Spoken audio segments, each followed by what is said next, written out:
Welcome to you, and here we are again, breaking open the Word, and welcome back to Alec, my predecessor as Ministry Educator. Great to see you yet again, and Katie, once again, here to guide us in a moment, and Fiona, ringing in from Brisbane. Tell us who you are, Fiona. Hi, I work with the Anglican Church Southern Queensland, Brisbane Diocese, in faith formation, specifically for lay people. So it's lots of good fun, workshops and teaching. Thank you. Good to have you on board, the three of you. Katie, thank you. We're on the end of Mark chapter 4. We've got this whole lot of stuff about storms, and they're metaphorical and perhaps physiological, geological, whatever the term is. You can tell us a little bit about this little scene in Mark's Gospel account. Well, thank you very much, Michael. As you said, yes, we do have the storm story, but I thought I would just say a little bit about where we are in Mark.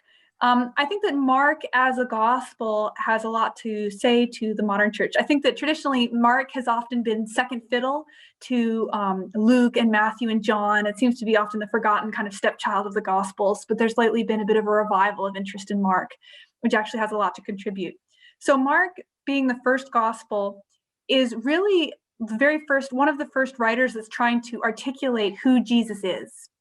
And through the entire story of the gospel, this is the central pivotal question that everything else turns around. And the author at the very beginning wants his audience to know who Jesus is.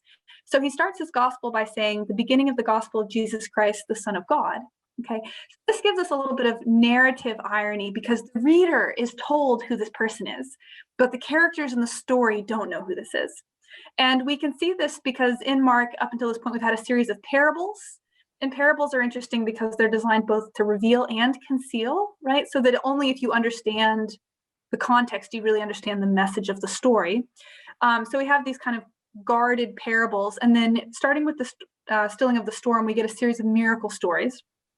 And in the miracle stories, Jesus demonstrates his control over nature, over demons, and over illnesses and sicknesses, and those are all part of the same category. Yeah, so Jesus stills the storm. It's a pretty famous story, but the disciples themselves have no idea really what's going on because they're afraid. They say, "Teacher, don't you care if we perish?" Because they just completely don't think that they don't realize who Jesus is. Mm-hmm. So the story finishes with, who is this that even the wind and the sea obey him? So the disciples have no idea who this is. Hopefully, if the reader was paying attention at the beginning, the reader is starting to figure out who this is. But the narrative itself is supposed to be answering that question. I mean, the reader's got some insights. The disciples are pretty thick at this stage in this portrayal. They just don't get it. But let's hear some more challenges. Alec, when you encounter this passage, do you feel challenged? Do you find a challenge? I do, but I have to admit to a personal fascination in the story, in its opening, really. It's one of the two stories in the Gospels which starts off with, let us go across to the other side. And I'm fascinated what the other side is supposed to signify in the story, but it's fascinating that in both of the stories and in the two Gospels in which they're in, there's both a let's go across to the other side, but there's also a very definite end to that and a moment when they come back from the other side. And there's a whole set of stories contained in that period of time while they're on the other side. And I don't know quite what the intention of the writer was, but certainly for me, I'm discovering and imagining that we too in our society are being asked and invited to the other side. And in Jesus's stories, as Katie was just saying, there's lots of miracles and there's lots of powerful stuff which happens with Jesus at that particular point in time. And I think perhaps we are being invited from the safe, known home situation to the other side. And it's only when we are prepared to do that that we perhaps discover the full stuff of what Jesus is about for us now. Okay, so the other side, there's a bit about going to a far country in the scriptures as well. But we'll leave that unspoken. Fiona, a sense of challenge for you.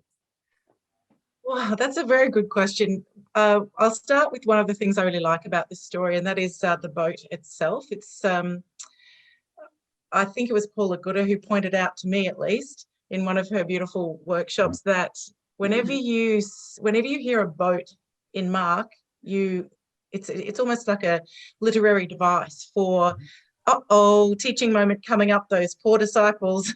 And it is, when you look across the gospel, the boats are significant, and being in a boat is sort of this liminal space between land. You're in a container on the sea, you're away from land, away from security, with this almost fragile sense of safety. Perhaps you've got this little, in our culture, it'd be a tinny, perhaps, you've got this tiny little thing protecting you from the elements. And that's where the people can feel, or if we were to take that, we can feel slightly vulnerable. For the fishermen in the crew, it would have been familiar, yet they would have been completely aware of the risk. And so if we take that and say, well, teaching moment coming up, this is where we all do our best learning, when we're on the edge, when we're feeling like our support structures are a little bit flimsy, we are aware and alert, and yet the disciples still get it wrong. And so you can kind of hear Jesus counting to 10 going, what, 1, 2, 3, have I not been through this before? So for me, it's the challenge is to be aware and gracious, or expect grace in the moments of flimsiness, and in try not to get caught up with the chaos, accept the peace that's possibly just down the road, just at Jesus' beck and call, really. So for me, that's the challenge in this story at the moment, anyway. That that's lovely. That's chaotic little boat. Yeah, there's teaching and learning to be had. And the piece just ahead. Yeah, Katie. Oh, I was just going to say that I was doing a little bit of reading on this, and in the early church, the boat became an image of the church. And so this story actually became an object lesson for persecution. So the storm kind of then would represent persecution, and the church is this little boat that's being tossed about by the persecution. And so the message was, it's okay, Jesus is with you, even if times are tough. And just to underscore that, I mean, Phoebe Perkins makes quite clear that this is a big storm. These are hardened fishermen, and they're frightened. So perhaps when the early church, and soon after the time Mark was writing, when you've got beginning of a persecution, beginning of an outlawing of Christians happening in the general population, they were in for some pretty rough times. So we weren't talking about, a couple of mumbles about aren't Christians silly. We're talking about some pretty deep stuff, and yet Jesus can calm the storm. So for you, Katie, I haven't directly asked you about a sense of challenge. Yeah, I guess for me, when I hear this story, I think that in a lot of kind of, modern contemporary society, there's the whole move immediately to allegorize. And it's, what are the storms in your life? And I think that's a legitimate question. And I think that's important. But I think part of me wants to push back and say, well, this is a real storm. Jesus can control real nature, and that there's real physical power here. And I think we can ask, in a spiritual sense, what are the storms in our life? But also we can think God can literally control nature, and there's physical power in who Jesus is. There's that lovely line from Kendrick about the creative force, the God who can fling stars across space, as it were, who's later to have to cruel snails surrender, but can really do a lot of things, much bigger than we think. And yeah, a storm. It's pretty scary.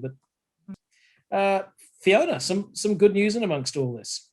Jesus was not worried. Jesus was asleep in the boat. And whether it was because he was exhausted from being the total rock star and teaching to the masses on the shore, or he was just having a nap, it's that there's that sort of eternal wisdom there of the rightness of things and the flow of things and God's presence. So I think that's one of the good things we can take away from the story. The disciples were caught up in the chaos and caught up in the fear, and they just had to look at the person they're trying to model, and he was not concerned. So Alec, hopefully, for you. Yeah, hopefully we'll go with that. For me, I guess the good news is something of the stuff that Katie was talking about. It is the fact that wherever we find ourselves there with a God who actually has power and authority. Whilst I don't think that's an excuse for not doing our own stuff, but I think that whoever we are and wherever we come from, God is always there for us through the storms, metaphorical or real. God is there, and God will and can make a difference. Yeah. Katie, how do you go with that? I guess it would just be the overall robustness of the story, because the storm is real and terrifying, and he doesn't kind of pacify them. Oh, you poor little dears, oh, this is so scary. He says to them, well, why are you afraid? It's this kind of like, you know what, you don't have to be afraid, even though the storm is real, and he rebukes the storm. So it's like he's rebuking the storm and he's rebuking the disciples, and they're kind of invited to kind of respond in a kind of a really mature way. So I think it's just this message that even when the times are really difficult, you can admit they're really difficult, but then you are being invited to face that in faith rather than in fear. So that's good news. So what does it mean when we go out into our respective communities? Alec. Well, I think it makes a difference when I go out into the communities, because wherever I go and whatever I do, I'm likely to encounter storms and those sort of kind of bits and pieces. I always know that I have Jesus in my boat, so to speak. And that for me, I think is one of the things which is really important. Jesus doesn't leave me in the boat alone, but is there for me when I require Jesus, even if I've been taking him a bit for granted from time to times. It's not actually sort of kind of if you play my game and join my team and do the things that I want you all the time, you'll be okay. But it's the fact that Jesus is there for us, even though we may get rebuked for not being quite as good and up to date as we might have been about things, but Jesus is always there for us no matter what. Katie, some so what as you go about your daily work? Yeah, I guess the question to ask is, who do we currently identify with in the story, and who do we want to identify with in the story? Because I think probably it's realistic for us to identify with the disciples, but we're called to become like Christ. And what I think that means in today's world is that there's so much mental illness and chaos and fear. And to be like Christ is to bring peace and order and stability into some of those situations as much as we're able. So we probably can't calm physical storms, but sometimes just being a calming presence and speaking kind of truth calmly can do a whole lot. And that comes out of a life of prayer and discipline too, doesn't it? Fiona, so what over there across the other side of the ditch? I like to see these texts as literary texts and to bring some of those tools of analysis and tools of understanding to the texts as well. And I love the idea that this story reflects the life, death, and resurrection of Jesus. So there's this going from the multitudes, the busyness of life, that crisis moment, and then the emergence and the peace be with you at the end, which is forever. And so this tiny story is a reflection of that. It's a really solid story in terms of structure and message. And it has, as all good stories do, layer upon layer upon layer. But my challenge, I think, or my what next, is to go and find that story elsewhere from day to day. So it's not a game. It's just something that I keep in mind and see if there's things that each day reflect that resurrection story. Fiona, thank you. Alec, Katie, breaking open the Word, breaking open one of Mark's really powerful Jesus scenes. Thank you very much.